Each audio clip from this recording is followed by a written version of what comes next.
अगर युद्ध से पहले डर जाओगे तो मरने से पहले ही मर जाओगे।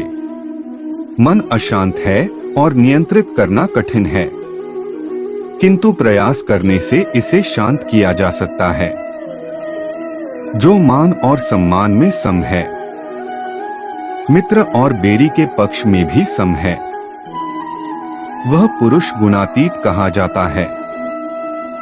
जिंदगी में हमारी समस्याओं का समाधान है सही ज्ञान का होना। हमारे भविष्य का आधार आज के यथार्थ लिए गए निर्णय पर निर्भर करता है। इंसान की सोच ही उसकी सबसे बड़ी पहचान है, वरना दुनिया में एक नाम के अनेक इंसान हैं। धर्म से भरा हृदय धर्म का परामर्श देता है और अधर्म से भरा हृदय अधर्म का परामर्श देता है। प्रेम सदैव माफी मांगना पसंद करता है और अहंकार सदैव माफी सुनना पसंद करता है। परिवर्तन जरूरी है, इसीलिए जो गया वह सपना है और जो पास है वह अपना है। निर्बलता अवश्य ईश्वर देता है, परंतु मर्यादा मनुष्य का मन खुद निर्माण करता है। राधे राधे बोलकर हर लेते हो सबकी पीड़ा, शायद इसीलिए तेरे प्रेम में दीवानी हुई मीरा। इंसान इसलिए दुखी नहीं है कि वह ईश्वर को नहीं मानता, इंसान इसलिए दुखी है क्योंकि वह ईश्वर की नहीं मानता।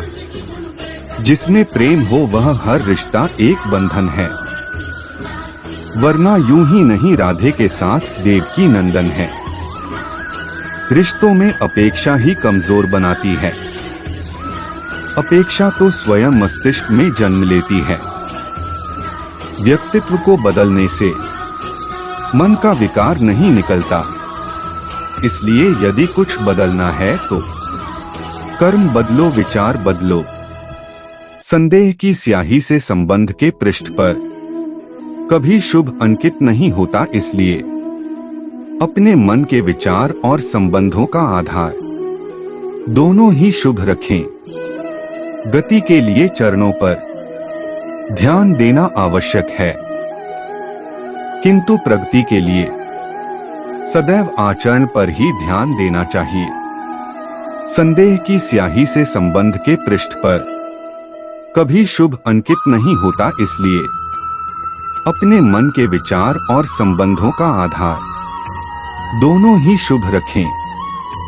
गति के लिए चरणों पर ध्यान देना आवश्यक है, किंतु प्रगति के लिए सदैव आचरण पर ही ध्यान देना चाहिए। संदेह की स्याही से संबंध के पृष्ठ पर कभी शुभ अंकित नहीं होता, इसलिए अपने मन के विचार और संबंधों का आधार दोनों ही शुभ रखें। गति के लिए चरणों पर ध्यान देना आवश्यक है, किंतु प्रगति के लिए सदैव आचरण पर ही ध्यान देना चाहिए।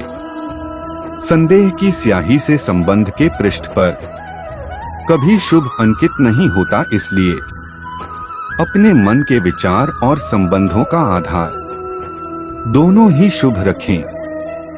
गति के लिए चरणों पर ध्यान देना आवश्यक है, किंतु प्रगति के लिए सदैव आचरण पर ही ध्यान देना चाहिए।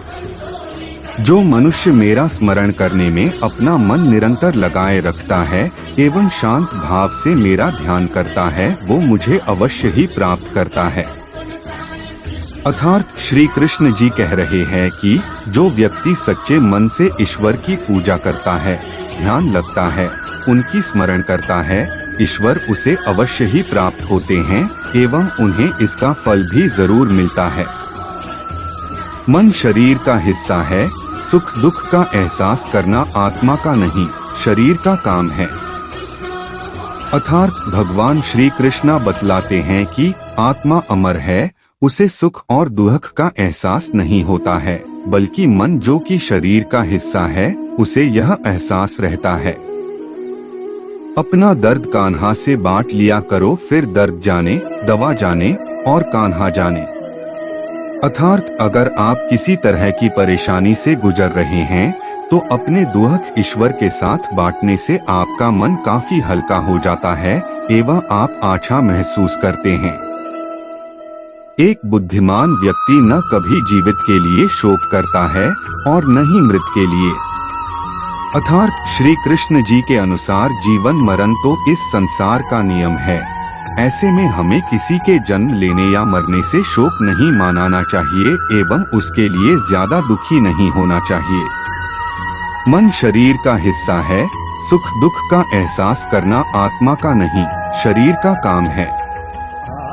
अर्थात हमें इस बात को समझाना चाहिए कि मन इस शरीर का एक हिस्सा है जो कि सुख और दुख का एहसास कर सकता है, परंतु यह काम आत्मा का नहीं है। मुझे क्या परवाह जमाना क्या कहता है, मुझे ये पता है कि कान्हा मुझे अपना कहता है। अर्थात एक व्यक्ति जब किसी सच्चे मार्ग पर चलता है तो उसे काफी कठिनाइयों का सामना करना पड़ता है और दुनिया वाले चाहे जो भी कहे, हमें ईश्वर पर भरोसा करके आगे बढ़ते रहना चाहिए।